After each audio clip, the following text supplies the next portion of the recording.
Welcome to my fourth week of 10 in Sofia, Bulgaria. During week 3, I took multiple day trips outside of Sofia with my friend Vlad, but during week 4, I did not leave Sofia at all. Truthfully, that was completely okay with me. I wanted to sit still in this city that's completely new to me. And one place that I frequented in Sofia was the Little grocery store. And I have no shame in saying that I absolutely loved the knockoff sugar-free Red Bulls that I could get for about 40 cents. So today marks the start of my fourth week in Sofia, Bulgaria. And if I'm being completely honest, I feel a little bit lost. Vlad left yesterday, and while he was here, we were doing a ton of touristy things. But now that he's gone, I feel like I have a little bit too much free time on my hands. So today is my first full day all by myself. I'm just gonna go to Starbucks and try to get some work done and hopefully make some plans for my remaining time in Sofia. So here we go. And I'll just add that I've basically given up on styling my friend every day, even though I did find a cordless hair straightener in Little of all places. But yeah, I'm just embracing my large forehead and rocking this hairstyle apparently. Well, my day out didn't really go as planned because once I got to Starbucks, I realized I didn't have my wallet. So I had to run back to the hostel, but thankfully my wallet was there waiting for me. So because I was back at the hostel, I decided to use that time to add some of my new stickers to my suitcase. The hostel decided to remove the sofa that was beside my bed and replace it with yet another bed. So I had to start using my suitcase as a stand for my fan.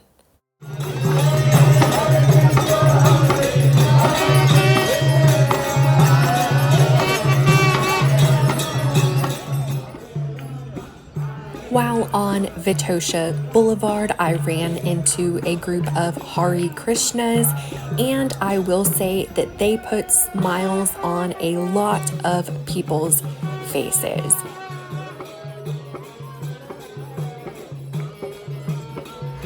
So I went all out and styled my fringe today. I attempted to anyway. I'm still adjusting to what exactly I do in Sofia without my dear friend Vlad. I don't mind being a solo traveler, but it is a completely different dynamic and different vibe compared to when you have a close friend traveling with you. So it is Saturday. I'm going to hopefully check out an antique and artisan fair. I cannot find any hours online, but it's a Saturday afternoon, so I'm at least gonna see. Here we go.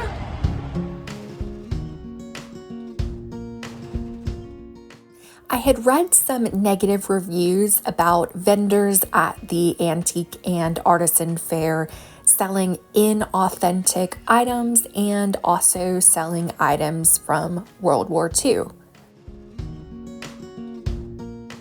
I felt like some of that criticism was unfair because while some of the items for sale were definitely not things that you see every day and things that might even be very offensive, you never know if a customer is a curator for a museum and is trying to acquire controversial items for the purpose of education.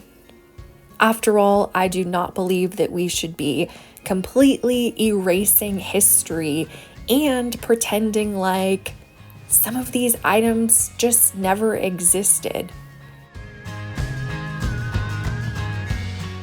I can't really comment on the statements concerning the questionable validity of the items, but I will say that I was a little bit apprehensive to spend money on any of the items.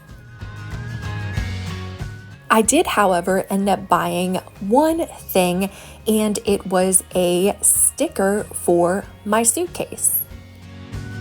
I'm going to be a bit blunt and say, though, that I was overcharged. I paid 4 leva for that sticker, and in some of these souvenir shops on Vitosha Boulevard, you could get a Bulgaria patch, which is obviously thicker and more difficult to make than a sticker, for about 3.5 leva. So one problem that I ran into consistently during my time in Sofia was receiving what I felt was the American accent upcharge. Even if that was what happened, I was just happy to find a Bulgaria sticker for my suitcase, so I hope the sale made that gentleman's day. The first time I saw the shop called How to Babushka, it really caught my eye, and I just knew that eventually I would have to go inside. I jokingly commented to Vlad that maybe this shop gave lessons on how to babushka. In reality, the shop was simply a place that sold used clothing, but that's okay because I can already play bingo with the best of the babushkas. When I saw this 1916 Easter Rising sweatshirt, I was very upset that it was not in my size. I have a deep love of Irish history, and that would have been something really cool to have. This Montana sweatshirt was in my size, but for 36 leva, which is roughly 20 US dollars, I felt like that was a bit pricey for a used clothing store. Maybe if I follow the exercises in this book, I'll be able to fit into that 1916 Easter Rising sweatshirt.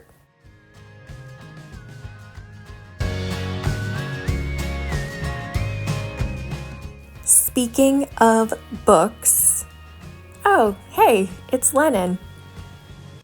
I decided to buy one of the photography books featuring communist-era concrete block buildings that I had my eye on. So far, I had been having an absolutely lovely Saturday, and I decided to grab some lunch on Vitosha Boulevard, and who did I run into?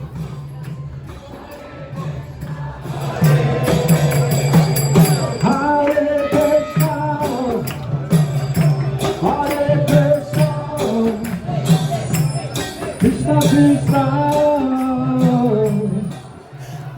Yes, the Hare Krishnas were at it again. But I really mean it when I say that they put smiles on a lot of people's faces, and they just brought a sense of celebration to Vitosha Boulevard. And speaking of babushkas, so my friend and my ponytail did not stay looking good for long. It is way too hot in Sofia, even in September, and I just need to be true to my big old forehead. But I feel like I could cry. I just saw an old lady packing up her flowers, and I wanted to be her last sale of the day. She had no idea what I was saying. I had no idea what she was saying, but she took my 10 leva banknote and she pointed up to the sky, to God, and she looked incredibly grateful. So that was the highlight of my day. I didn't need these flowers, but hopefully she can use the 10 leva. And yeah, it melted my heart and made my day, and that's what matters. There is definitely not a shortage of old women selling flowers in Sofia. This was something that I saw every single day, but I respect their hustle. On my way back to my hostel, I spotted this group taking part in live action roleplay, which I would typically consider kind of lame, but I don't know, dressing up as Romans on Roman ruins, I can see how that would be kind of cool. But time to enjoy my new photography book and these chocolates that I purchased from Lidl. I like peanut butter, I like orange flavored chocolate, and these combine those two things. Whoa. While Vlad was still in Sofia, we discovered this brunch restaurant called Izzy's, and I do not think it is an exaggeration to say that it offers the best customer service in Sofia, but I'm going to be blunt again and say that that is not a very high bar to get over.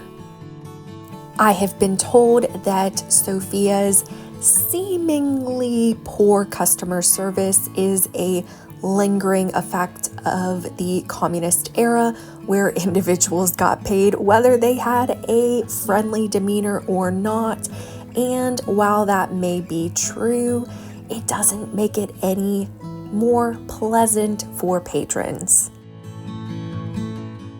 I had walked by this McDonald's a few times, and even though I had no desire to order anything, I was just curious enough to step inside and see what a Bulgarian McDonald's looked like.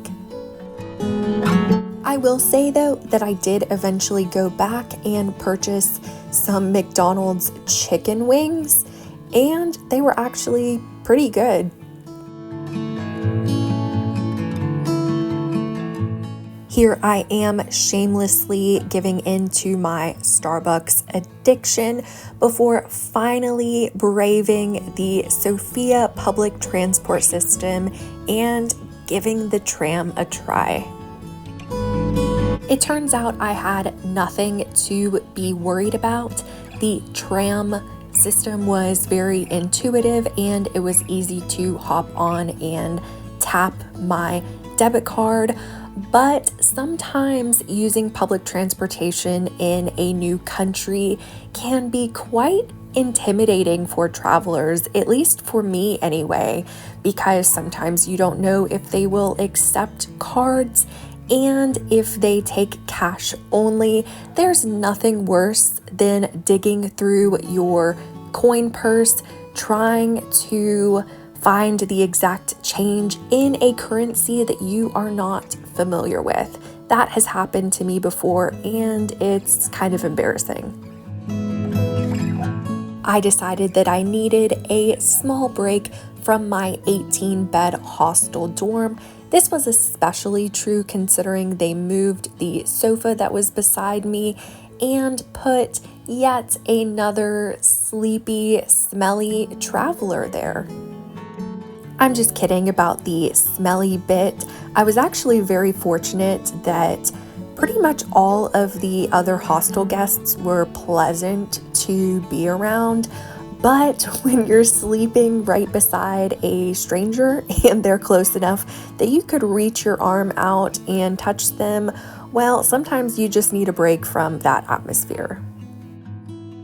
Here we have what is known as the house with the strawberries.